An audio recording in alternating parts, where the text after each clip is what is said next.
අයිබෝන් අපේ දේ අපි රැකගත යුතුයි.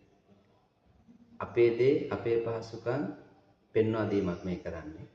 මම දැනට දවස් 2කට පෙරතුව මම කොළඹ ගියා. අපේ ප්‍රධාන අගනගරේ තියෙන ප්‍රධානම දුම්රිය ස්ථානය මුල් ලංකාවේම කොටුව දුම්රිය ස්ථානයට ගියා. ප්‍රසිද්ධම තැන.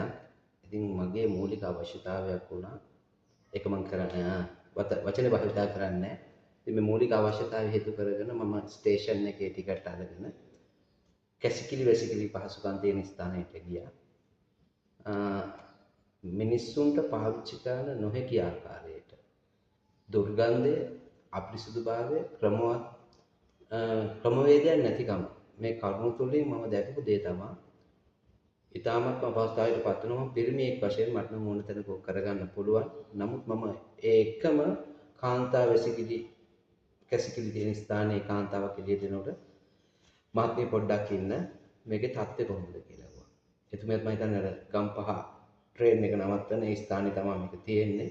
ඉතින් මම ඉල්ලීමක් කරනවා අනිවාර්යයෙන්ම රජයේ පාර්ශවය ඒ වගේම අලුතින්පත් වුණ නගරාධිපතිතුමිය මූලික අවධානය යොමු කරන්න කොටුව දුම්රිය ස්ථානයේ පවිත්‍රතා කටයුතු සම්බන්ධයෙන් ඒ වගේම මෙතනට ලංකාවට එන සියලුම විදේශ සංචාරකයන් එනවා ප්‍රවාහන පාසුකම් සපයා ගැනීම සඳහා ඒ වගේම නොඑක් තරාතිරම් වල ඉන්න මිනිස්සු වෘත්තිකයන් මගීන් සියලු දෙනාම අද දසදහස් ගණනක් එන තැනක මම මේ කතා කරන්නේ ගම්පහ උතුරට යන කෝච්චියට තියෙන තැන වැසිකිලි කැසිකිලි පහසුකම් සම්බන්ධයෙන් මොකද විප්ලවවාදියාගේ හැට දැක්කට පස්සේ විප්ලවවාදියා ඕන තැනක ඕන දෙයක් කතා කරනවා. නොබිව කතා කරන්නේ සමාජයේ අපේ දේ අපි රැකගත යුතුයි. අපේ අඩුපාඩුවක් පෙන්වා දිය යුතුයි. මේ දේශපාලන පටුකෝණයෙන් නොබලා ඒ වගේම දුම්රිය දෙපාර්තමේන්තුවේ කොටුව දුම්රිය ස්ථානයේ ප්‍රධාන පාලකතුමාගේ ඉඳලා කම්කරුවා දක්වා වූ සියලු දෙනාට මතක් කරනවා අවධාරණය කරනවා අනිවාර්යයෙන්ම මේ සිදුවිය යුතු දෙයක්. මිනිස්සුන්ගේ මූලික අවශ්‍යතා ඉටු කරගන්න තියෙන ස්ථානයේ ප්‍රමුඛත්ව පවත්වාගෙන යන්නේ. ඒ වගේම කසල කළමනාකරණය සම්බන්ධයෙන් අපේ රටේ හොඳ ස්ථාවරයක් නෙමෙයි තියෙන්නේ.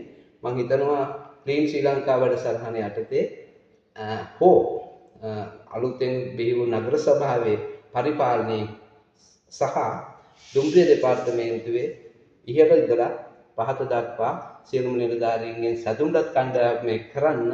ඒ වගේම විශේෂ ඇමතුමාට මම ආරාධනා කරනවා මයිතුවත් ඇමතුමනි ඔබ නිරීක්ෂණ චාරිකාවකට කොටුව දුම්රිය ස්ථානයට පැමිණෙන්න කියලා. බොහොම ස්තුතියි.